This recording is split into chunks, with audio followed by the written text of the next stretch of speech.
ایک باب فقہی بھی ہے کہ رسول اللہ صلی اللہ علیہ وسلم کی حضرت ام حبیبہ سے جو شادی ہوئی تھی وہ کیسے ہوئی تھی، تو اس کے بارے میں مورخین نے جو لکھا اس کی تفصیل انشاءاللہ سیدہ ام حبیبہ کے باب میں ہم مفصل بیان کریں گے۔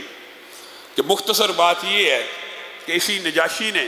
ام حبیبہ کا نکاح رسول اللہ صلی اللہ علیہ وسلم سے وہاں سے پڑھا کے بھیجا تھا۔ تو یہاں سے فقہی طور پر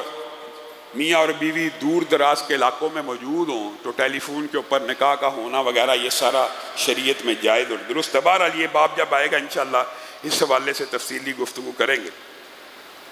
پھر یہی وہ نجاشی ہے کہ جب یہ فوت ہوا تو رسول اللہ صلی اللہ علیہ وسلم نے اسی دن خبر دی کہ آج وہ مسلمان بادشاہ فوت ہو گیا، اور اگلے دن غائبانہ نماز جنازہ ادا کیا۔ یہاں سے غائبانہ نماز جنازہ کا جو فقہی باب ہے یہ بھی نجاشی کے باب کے حوالے سے ہے کہ کسی ایسے مسلمان کا غائبانہ نماز جنازہ پڑھا جا سکتا ہے کہ جس کے لیے مغفرت کی دعا کرنا مطلوب ہو، مقصود اور اس کے لواحقین چاہتے ہوں یا نہ چاہتے ہوں، تو مسجد کا امام ہو، ریاست کا امام ہو، کوئی بھی ہو، وہ اس کا غائبانہ نماز جنازہ ادا کر سکتا ہے۔ نجاشی نے تو اسلام کو قبول کر لیا، اور وہ جو بات ہے کہ اسلم تسلم،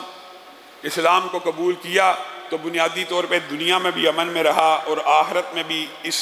شخص کے مقدر کا کیا کہنا کہ عجیب واقعہ ہے کہ فوت کہاں پہ ہو رہا ہے اور جنازہ رسول اللہ مسجد النبی میں پڑھا رہے ہیں اور مدینہ تو رسول میں پڑھا رہے ہیں۔ یہ بہرحال اس کی شان اور منقبت اور فضیلت کے اوپر ایک دلیل ہے۔